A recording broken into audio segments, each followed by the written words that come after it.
After the scam that was Skate America, Finlandia, you cannot let us down.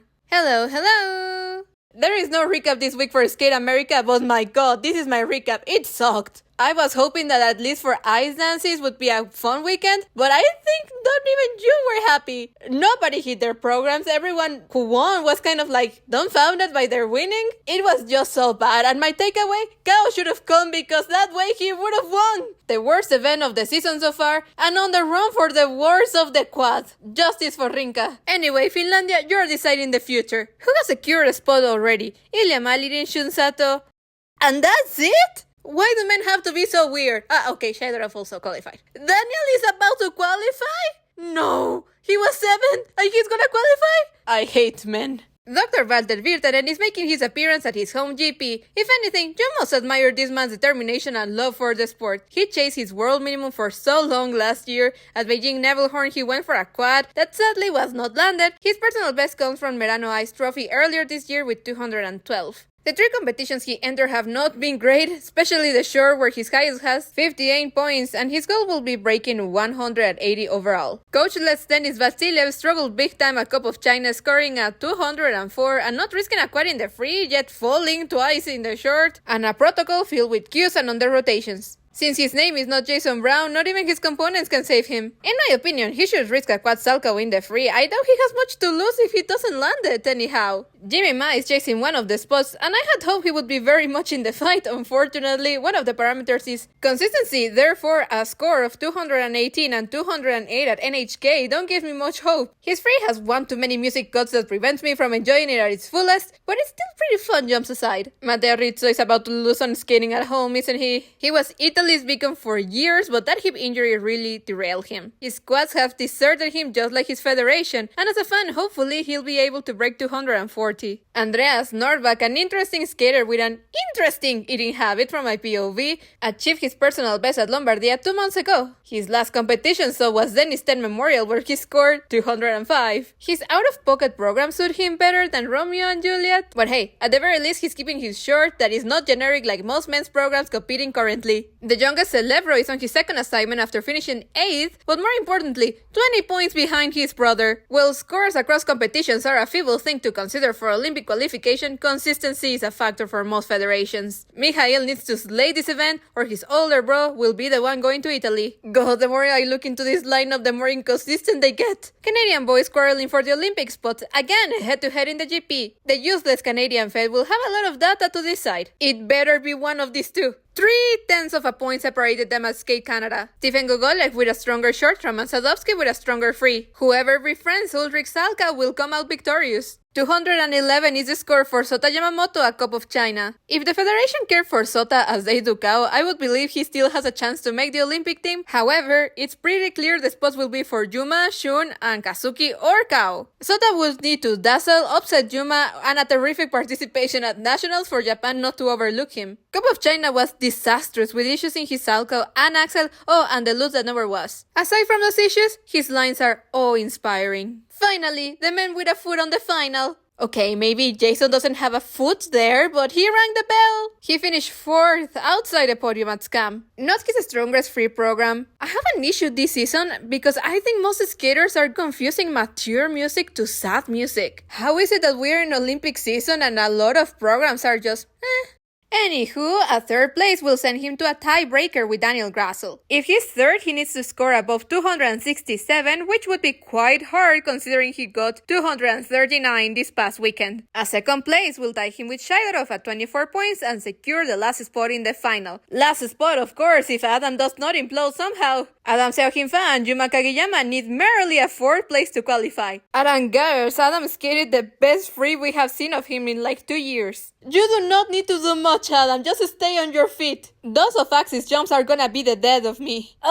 Just look at his costume again. According to most, Yuma was outskated at NHK. He's starting to make mental mistakes which scare me more than falls. He must stay cool-headed. But also, I think he needs to skate to himself. Because as things stand, Ilya will be breaking another world record at the Olympics without even skating at his best. And that's definitely not on Ilya. But Yuma's Turandot deserves the world's attention. And the way to get it is by skating it clean. It's so masterfully crafted. It brought me to tears watching him in his step sequence. Skate as a skater you are, not for the points. If Yuma does not win this event, something has gone completely off the script, and the world is about to end. And now for my favorite discipline, pairs! Oof, my singing is getting worse. I'm not insane, I promise, I am not insane. I have not lost my mind. Yunasumi can win this event and qualify to the Grand Prix final. Will they need a pack with the devil? Probably. Is it still possible? Yes, it is. This will be a semi-stacked field. With that, I mean that if everyone skated at their best, it will come down to components.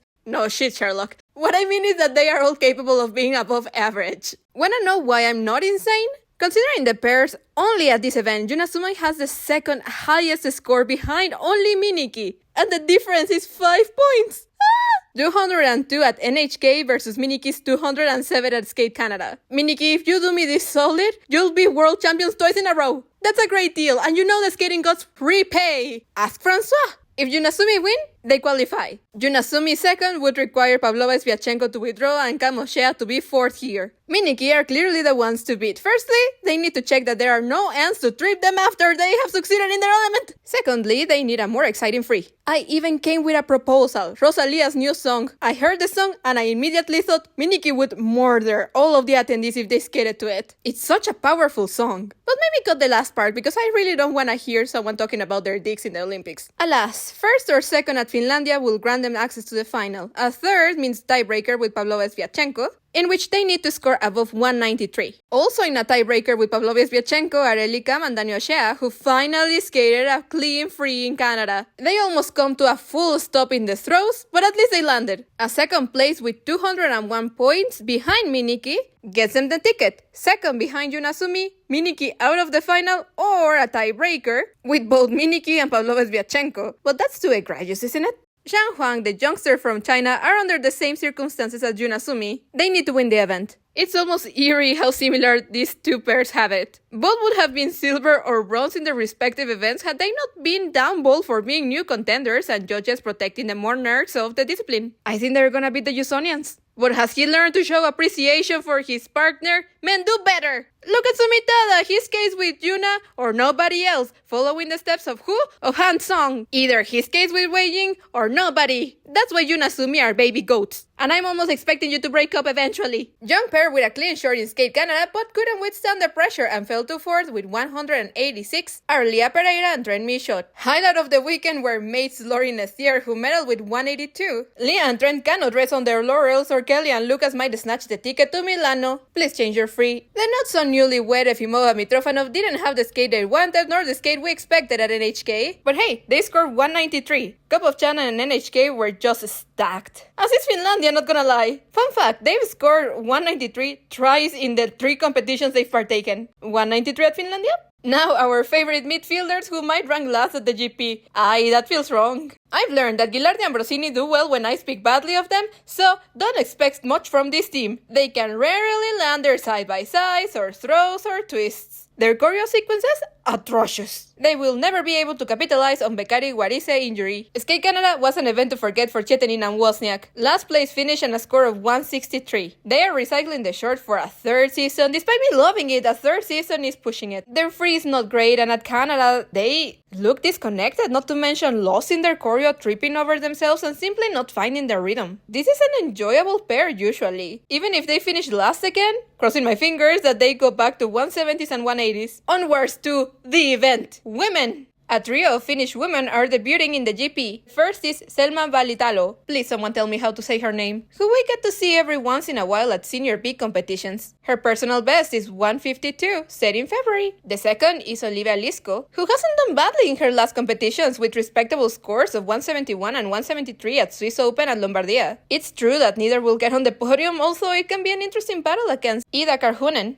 2025 junior graduate, charming girl in pursuit of taking over the mantle of the now retired Emmy Peltonen. Finlandia qualified 1 woman to the Olympic Games, and Ida is looking as the most likely with a personal best of 187. Plus, consistent scores in the 170 range. Maris Skis's highest score this season was 172, and at home, 166. No good news at all, with Gabrielle Daleman making a comeback and scoring 181 in her last competition. I've always admired Maris' grit. I need to see her fight for herself and for her spot. spot. Lauryn Shield is coming off an incredible Grand Prix de France, finishing behind the Japanese sweep and Isabel Levito. With Leah Serna's 175 and 164 in her GPs, Lauryn must maintain her range of high 170s to 180s. She continues to be the one to beat in France. We will have Brady Tenel versus Rino Matsuke competing in the same event. Again, I swear, if Rino receives lower scores in skating skills, I'm gonna start offing some people in those panels. Rino scored 188 in Cup of China, which came 6th. Her jumps are often on the queue or under-rotated, and the judges are always able to spot those. On the other hand, Brady is rewarded more often in components. Her combinations tend to be tight on rotation, but you won't see her falling very often, which ultimately will put her ahead in the standings. Luna Hendricks is obviously in the mix for medals and for a spot in the final.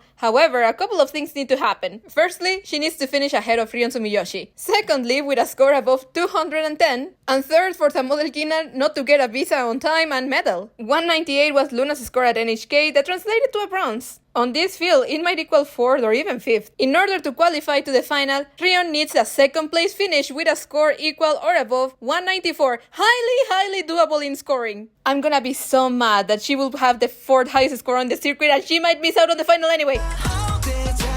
Stop giving my girl packed events! As much as I complain about politicking, Japan is looking at Rion with hard eyes. Not only her components have been higher this season, her GOEs have gone up as well. My conspiracy theory is that Japan tanked Rinka in Skate America to give Rion a good chance for the final. Japan does their politicking inwards. Having Kaori, Mone, Ami, and Rion in the final, who are currently in Japan's eye for the Olympics, would give them a great panorama ahead of nationals. Rion is the only one jumping a quad at this point in the circuit, which is under-rotated. But it's been landed, and her edges are just beautiful. One of the few with a true Lutz, by the way. I love her. Europe, please love her too. Last year, we had Japanese nationals fit Amber Glenn. A second or third will get her a spot again. Even a 4th might be enough. Anything less, we will have Japanese nationals fit Alisa Liu. At Cup of China, she made a mistake in her triple flip, triple toe in both programs. The consistency with the triple axel is outstanding and should be praised. 73 in her short, 140 in the free at Nebelhorn and Cup of China. Third highest score in the circuit, 217, belongs to none other than Mone Chiba. Needs to medal to be in the final. A 4th and a gold still outranks Rinka's silver and bronze. But if the weirdest thing happens, she would need to rank above either Amber or Rion. But that's also quite egregious, right?